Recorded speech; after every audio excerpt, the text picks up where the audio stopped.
dude, think about that, being born into that world, and your only lot in life, you have no money on the East Coast. Your only lot in life is like, okay, kids, I hear about this place over in California is what they call it. It's lots of gold out there. We're going to have to do that. Having absolutely no idea that there are Comanches rolling around the plains that will scalp you and torture you to death and burn you alive. You know, it just like, it's just a completely wild place. Yeah, man, it's I was so surprised to learn that, like how you said, it's just 160 years ago. Man, that ancient primordial North America still existed 160 years ago. There were, I wouldn't say that we can definitively say there were Native Americans living in North America that didn't know what a white man was, but there definitely were Native Americans living in North America who had never seen a white man 160 years ago. And something I think is so fascinating when we talk about the dangers that people moving west towards California was. So you know the gold rush of the mid 1800s. I never realized this. One of the reasons you needed a wagon train wasn't just for convenience. It was so that you could make it past the Great Plains. Because quite literally, when you leave the woodlands and get into the Great Plains, it is literally an ocean of grass.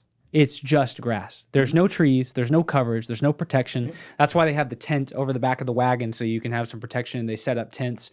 But you need that wagon train so everyone can stay together and stay along the same trajectory, because there was no trails preserved in the Great Plains. A wagon trail 3 days later, like as the wheels are cutting through the grass, would disappear because the ground was so soft, and if it rained, it's completely gone.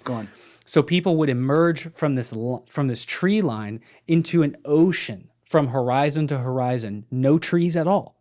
And the only thing out there are roaming tribes of the Great Plains. Yep. And so in the Great Plains, you have this lack of convenience that Native Americans had. So think about this. So in the woodlands, which would be most of the East Coast, you had a lot of convenience. You had a lot of rivers, and you had a lot of wood to use. So you can have a much more sedentary lifestyle. There's more luxury, right? So this is why we have all the mounds on the East Coast, and people were staying put in one place. And when you're able to stay in one place, and you're able to farm corn and build up these big pyramids, we call them mounds, but it's a little bit like disrespectful or like downplaying the significance of it. Like these are full-on pyramids. If you saw them in ancient times, you wouldn't even know it wasn't made out of stone. Like that's how monumental these things were.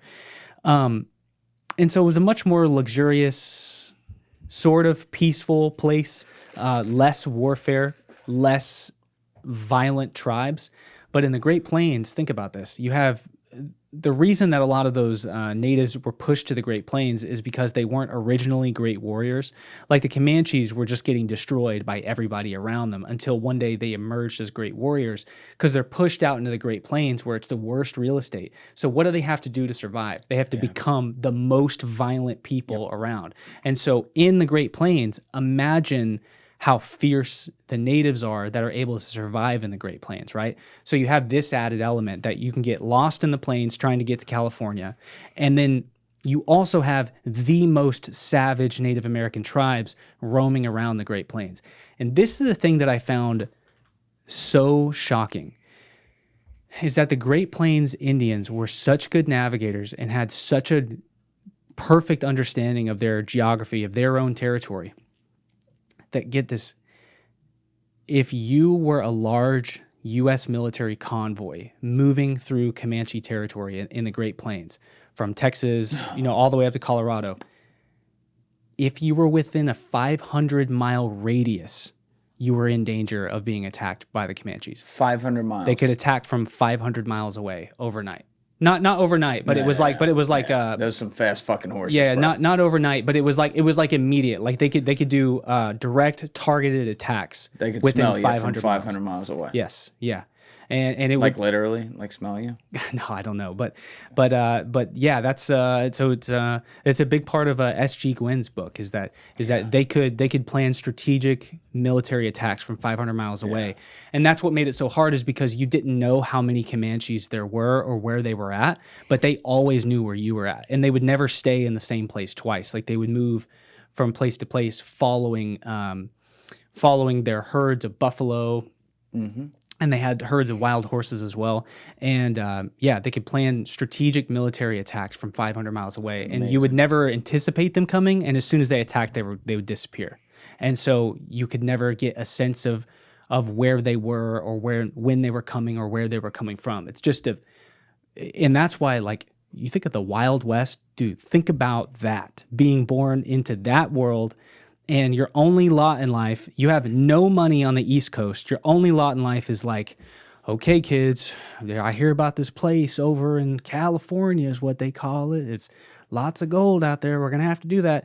Having absolutely no idea that there are Comanches rolling around the plains that will scalp you and torture you to death and burn you alive. It's just a completely wild place. Just 160 years ago. It's just fascinating world, man. So this post-colonial interaction between Native Americans and Europeans, I'm finding it infinitely fascinating because it is the furthest thing from black and white, which is the way people tend to treat it. But man, is it a complicated, like nuanced issue. Yeah, 1883 is another one that shows that. I haven't seen it yet. Pretty amazing. Yeah. Well, you should watch that because there's a lot that you're describing, and the fever dream in my head of picturing these things comes from a lot of the imagery that was filmed in that. I actually liked 1923. I love that better. show, man. I love that show. It was fucking awesome. 1883 was what we're talking about. Some of Taylor Sheridan's like pre-Yellowstone limited series. 1883 was pretty amazing, and I don't want to give plot points away to you if you haven't seen it, but they're same kind of idea. They're going down the Oregon Trail. I think that's what it was called. And you're fighting the terrain, like you said, which includes shit that we take for granted. Like, oh, we came to a little, 25 meter wide river. People are going to die when we cross this, right? All the way to some of the roaming tribes. And you'd get hunted. Mm-hmm. It's crazy. But we got on this tangent because we were talking about the years leading up to Montezuma actually being killed and the Spanish finding out about him and then working their way east to west inland to get to Tenochtitlan and then eventually, do the deed here. But so they land in the east. You were talking about how they went down. First they were finding the Bahamas. We got on the sidetrack about the guy Alvarez who found Brazil and all that before Oriana. Yeah, shout out to Alvarez. Man. Yeah, shout out Alvarez. Sounds like a third baseman. But anyway, so, he finds that. But now we're fast forwarding a little bit to the days of like when Cortez is coming. So Cortez sends people ahead of him, I guess, who go there first. And how were they greeted? Like, I remember there was something, maybe I'm fucking this up and mixing this up with another one, but there were people of the Aztecs who looked at the Spaniards as gods. Sure. Yeah, that's kind of something that is thrown out there. We really don't know the veracity of a statement like that. The Spaniards seem to say that a lot, like about every encounter that they thought that we were gods. There's a lot of there. I would say it's right down the middle. It's 50-50. As to whether or not any of the Native Americans actually thought that they were gods. Now, I think where this comes from is that there was a prophecy that the great feathered serpent god Quetzalcoatl would return one day, and on the exact astronomical day, or at least that year, which for the Gregorian calendar was 1519, to the Aztec calendar, it was exactly that year that Cortez arrived. It's just one of these great coincidences, or is it coincidence? But this is where this idea comes from that all Europeans will say later on they thought that we were gods. We really don't know, but it is possible that the Aztecs really did think that this was the return of Quetzalcoatl. But we just don't really know. And for how long did they think that? We don't really know. But there's like a 5-6 year period here before they do the deed where where it exists. No, it's just like a year and a half. It's just No, from awareness that it exists, not getting there, right? No, it's like 7 months later. So how did they find out it existed? Did they like come upon it and be like, "What's that shining Yeah, city on the hill?" so he lands. So Cortez wants to invade. If I'm getting my history right here, Cortez wants to invade Mexico. He wants to invade mainland Mexico. But he was already kind of on a short leash with the Spanish crown. And so he did not have permission to invade the mainland, but he decided to do it anyways before he was essentially reprimanded and pulled back, and the position was given to a different conquistador, right? So he goes ahead and invades mainland Mexico anyways.